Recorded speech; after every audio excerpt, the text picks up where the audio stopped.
believe one of the positives will be that you guys will be a bit of an unknown factor to the All Blacks this weekend? Yeah, definitely. I mean, I think for a lot of those All Black guys, it's the first time playing us, especially in 80 minutes, and there's a bit of uncertainty in their approach towards the game.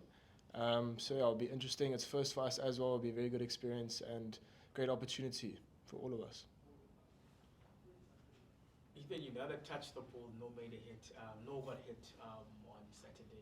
What will be different about starting, just getting into the action this time round? Yeah, I think the difference is that I get a full 80 minutes, hopefully, touch wood, to express myself. But I mean, really, it's not about how many times I can touch the ball, make hits, whatever. It's rather just doing my job in the system. And I think if I can do that to the best of my ability, I'll be happy with my game. Ethan, welcome to Wellington. We talked after the game on Saturday night. I'll be blunt, you were pissed off. How much is that going to motivate you for this Saturday? Yeah, it's a huge, obviously that was the game we targeted. It was very unfortunate we lost that game, and I think also just builds a bit of hunger coming into this next game. Just got to keep a calm head, don't use that, don't let it cloud your vision, and yeah, just get onto that pitch and do your thing. Ethan, you touched on the fact you've been playing rugby since you were 10, but to be here this side of the world for the first time, playing against the All Blacks in their backyard for your start, how does that? What are the emotions going to be like, do you think, for the next 48 hours for you? Yeah, I think I'll be quite a bit emotional. Since I can remember, it's all I've ever wanted was to be a Springbok, and a lot of sacrifices went into creating that dream for myself. And yeah, just being here, just trying to absorb all those emotions and just obviously make the most of my opportunity. Duane, what did Saturday's test tell you about the longevity of Springboks loose forwards and whether they'll be able to push through till the next World Cup? Yes, they played well, but did it give any signs of how rocky the road could be for the future? You're just talking about the loose forwards? Just the loose forwards, yes. Yeah. It's interesting if you look at it. Marco van Staden hasn't really played a lot of tests for the Springboks, and it was actually nice to see him getting a couple of good games behind his back. So he's doing really well. Obviously, Pieter Stephan Sia is obviously a little bit older than Marco. Played a lot of tests, but yeah, it's the thing is we need to give the younger guys opportunity, and while you do that, you give the older guys or more experienced guys a little bit of rest. But I still think there's still enough in those legs and in that group that can still push till 2027. But yeah, it's nice to see, and we also identified a couple of youngsters that are coming through. And some of them had a test or two, and some of them were still on the radar. So yeah, there's a lot of things still to be done, but I think for now we're still okay. Obviously we also got one or two injuries. Ulrich Lau, Cameron Hanekom is also injured, so those guys still need to get back into the mix, and hopefully we can get them here. How's Jasper feeling about this game? Duane, when you hear the hunger and the desire of people like Ethan, and I'm sure plenty of other players down the hall who perhaps haven't played the amount of tests as other players, how much confidence and how much I guess joy does that fill you guys as coaches with? Man, it's nice. The way they're walking around in the hallways makes me want to play. So it kind of feels like you hung up your boots a little bit too early. The occasion over here, everything is just, it's bloody special to play here. And so I think there'll obviously be a lot of hunger from the younger guys, but it's also nice. It's a good mix from young and a little bit more experienced guys. So I think training the past 2 days has gone well. I think the guys are comfortable within the system, and there's a lot of chat and a lot of energy in the group. So I'm really looking forward to see how the guys mix it up.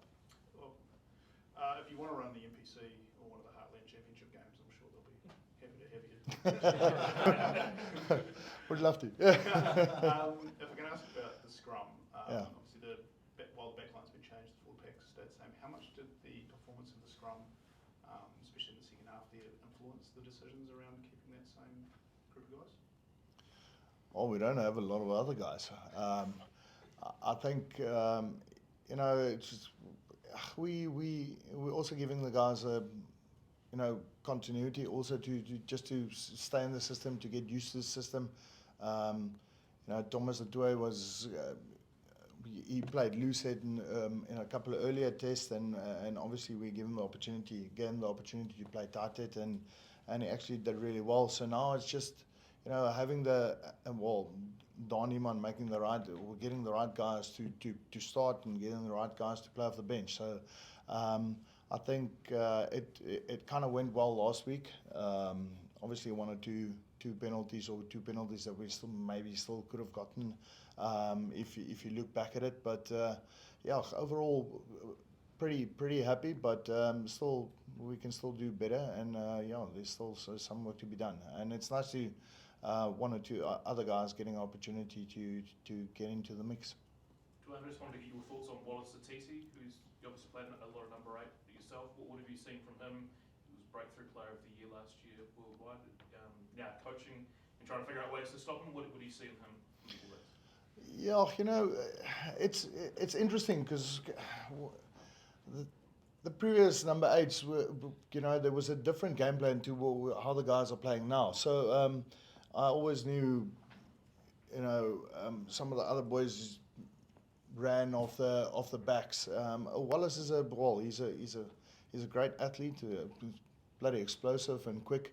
But I haven't seen as much as him as I would have liked to. Obviously, you look at, I don't look at all the forwards play. I look at breakdowns, so I don't see where he goes on the field. But you know, it's the same thing. It's younger guys getting an opportunity, and they play, and if they play well, they stay in the system. So it's nice, and obviously they get a good lot of confidence from Artie, who's obviously their talisman, and he'll definitely be chatting to them and getting them up for the game. So I think yeah, it's probably a good prospect for the future.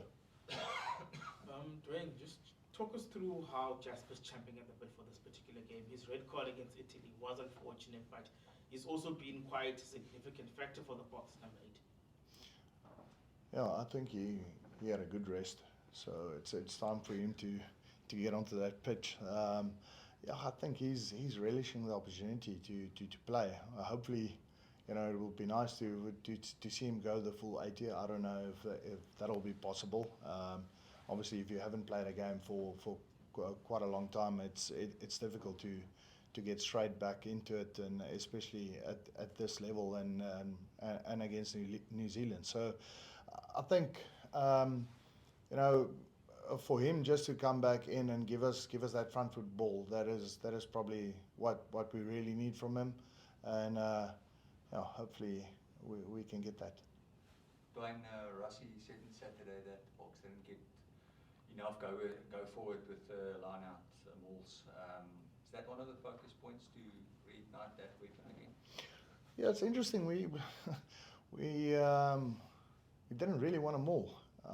So there was a couple that came out there but didn't get any go forward. So it was really interesting to see the guys going for those decisions. So obviously it's a little bit of planning, a little bit of getting the guys on the same page, and yeah. But you know, it might be a different picture this weekend. But yeah, we were put under pressure by the All Blacks, and Vai really jumped. Well, he jumped really high in front of us and stole a couple of balls. So yeah, we've made plans, and hopefully we can just execute it. He's in that back line, obviously relatively inexperienced in terms of the world stage. Can you just talk about like yourself and how it's been working with someone like Tony Brown, and I guess what you guys have worked together on, and maybe how you found working with him? Tony for me is a coach like I've never had before. He's quite amazing. He's got some crazy plans up his sleeve, and just being with him and experiencing his plans and how he feels the game should be run and how he comes up with these moves and stuff like that is really an eye-opener for me. And also working with people like Sasha, who obviously thrive in his kind of game, also helps a lot in building my game and expanding my game.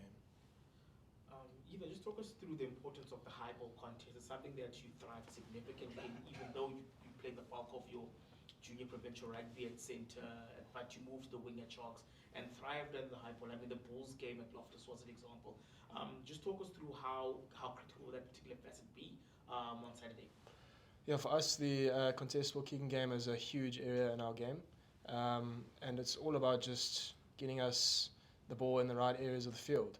And I mean, to be able to get the ball in their half and then for us to counter-attack on that is everything that our team needs to be able to go and score. So I think it's important for everyone to build their game. I was put in the position of wing and I was forced to build that area of my game. And luckily it's paid off. I also think just to latch on that, as obviously we've received quite a number of box kicks onto us as well. So to have a nice young tall guy being able to go up for that is probably also a good thing.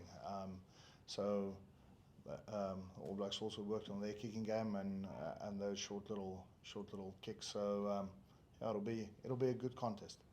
Duane, you've had relative success, obviously you haven't been here for a while, but in Wellington with 2018 and 19, you were captain in 19. Do you tap into that much when you talk to the players about those experiences and how, perhaps you guys did well in those couple of years? No, not really. It's an interesting thing. It's in the past. You can't really do anything about it. Yes, you can maybe talk a little bit about the mentality and how we went into the game, but there's different teams, there's different coaches, there's different styles of play. So the boys just got to go out there and play the game, and hopefully, like Ethan said earlier, if the boys can execute our game plan and the way to the way we want to play, I think that's probably the number one thing that we'd love to do. So yeah, not really. Duane, seriously, do you want to game on Thursday night? Wellington are playing North. I've been training the whole week, so Do you want to win the Ranfurly Shield? how much time do I have to be on the pitch? 5 minutes. Awesome. Thank you very much, guys.